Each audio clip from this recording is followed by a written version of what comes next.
for you to reach out. So Diane, you've brought a guest today. Why don't we introduce her, and then I'll interrogate. I mean, I'll interview her, and we'll go through what the Crossroads House has been active while on pause.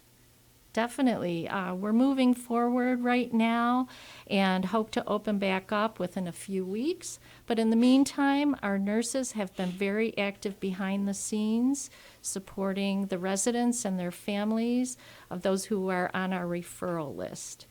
We've provided supplies, done in-person visits, and our founder, Kathy Panapento, even made a video on her phone to show someone how to help their loved one with bedpans. So, we're there if there's a need, and there has been a need in the community.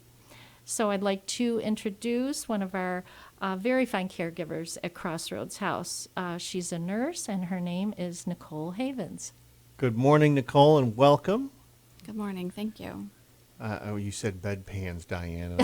I did say it, didn't I? My sister, when she was younger, she used to work at a nursing home, and her nickname was Bedpan Annie. Is there a story to go with that? I'll tell you about it off air. Okay. That was my sister. Oh, yeah, she's going to kill me. Nicole Havens is here. Welcome, Nicole. Thank you. I have a routine for first-timers, and I want to get to our listeners love to get to know the person that they're hearing and talking with. Nicole, where are you from originally? Originally, I'm from Attica. I went to Attica High School is where I graduated. Okay, right down the road then. Yeah.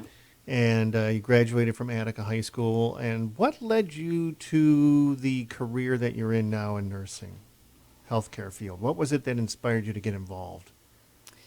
I was a candy striper as a teenager, and my mother worked in the hospital, and I just always knew I wanted to do something to help people.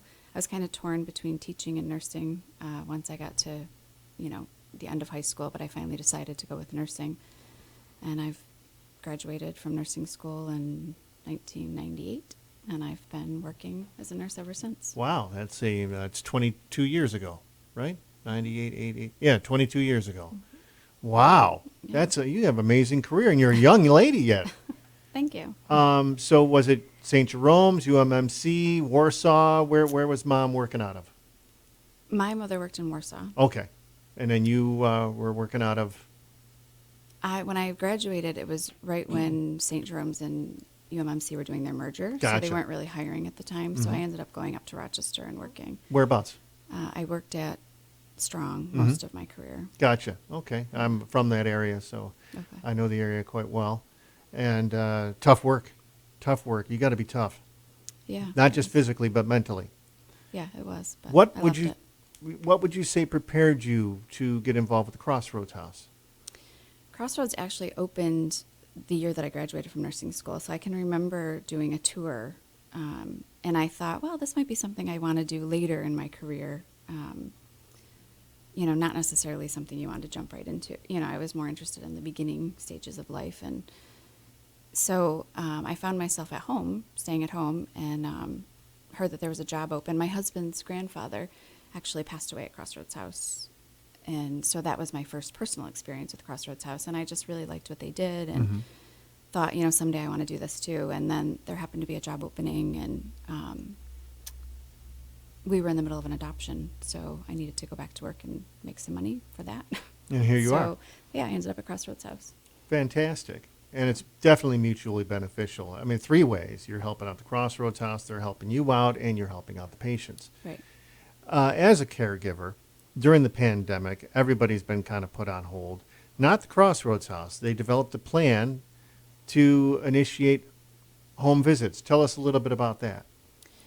So Kathy and Jeff wanted us to be active in the community, and we all wanted to be active. It was not an easy decision to close and to stop doing what we've been doing.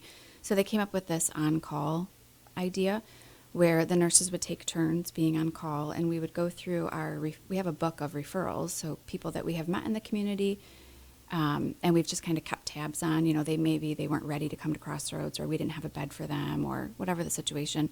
But we would always check on them and just, update their status. So we decided to go through the book and call everybody in that book and give them our phone number and just let them know that if you have a question, you have a need for supplies or equipment, we're here for you. You can call us, Monday through Friday, 8 to 8 is what we decided the hours would be. That's a nice peace of mind thing to have right there. If I'm, a relative of somebody that may be in need of crossing over. Right. That seems to be my new word, too, the Crossroads House. And that's what it is. You're helping people manage to cross over in one way or another. Right. So during this duration now, for the last couple months, and you've been doing 2 weeks here and 2 weeks there, have you been busy? For lack of a better term, have you been out and about assisting, helping people in need for whatever reason? Yes, I wasn't sure how well it would be utilized, and some people, would take down your number and you wouldn't hear from them, but others would call quite a bit. I went out and delivered, briefs and washable pads for the beds, different equipment, commodes, walkers, that kind of things. People change quickly while they're going through the dying process. So one day I might go out and deliver an incontinent pad for maybe accident, but the next day I might need to go out and deliver actual briefs or a bedside commode because their loved one might have been walking 20 yards down the hallway yesterday and now today they can't seem to get out of bed. Right. So that it enabled us to help the family stay home and not have to go out and about looking for these things. I'm not even sure they would have been able to get them. Right. I don't, Can't what get was into open at the time. Exactly. So yeah, it enabled us to be able to deliver that stuff to them and have interaction with them, and help out their loved ones. And a lot of people, when they're at home, oftentimes are comfortable knowing that they come to the Crossroads House. They provide comfort care as well as crossing over. But what has your experience been? I know that you had a story to share of one particular anecdote about a family that you just happened to be there at just the right time. Yeah, there was one family whose loved one transitioned very quickly in her situation, and her loved ones were out of state and not able, people Couldn't weren't get able back. to fly. They weren't able to get back. People were afraid, afraid to come into her home, afraid to leave their own home. So she was in a unique situation where I actually needed to go into the house and talk with her.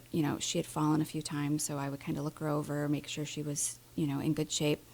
And one of the days, she just asked me to sit down and talk with her. And so I did. And while we were talking, she was telling me that she really wanted to be able to pass away at her house, which was, looked like that was going to happen. And that she had asked God to take her on her father's birthday, which was only 5 days from the day that we were talking. And at that time, I wasn't sure she was going to go that quickly. But she changed very quickly.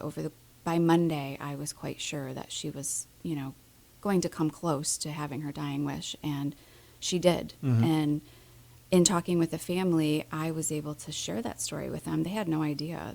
She didn't tell them. I'm sure they lovingly appreciated it. They did. It gave them a peace, and I was glad to be able to be there with her and hear that story from her, and able to see the whole thing, unfold. Nicole Havens is here. Part of your responsibilities as a nurse is to monitor. Are you able to administer any medications or anything like that, or are you just there to monitor? While they're at home? Yeah. Yeah, we're not able to administer medications. Okay. We can just, give advice or let them know medications that are available to them. Gotcha. Or give basic medication instructions. Okay, very good. Thank you for sharing that with us. Thank you for your service and helping out with the Crossroads House. It's I know it's greatly appreciated, not just by them, but by the people that you've served. You're welcome. Diane Saya.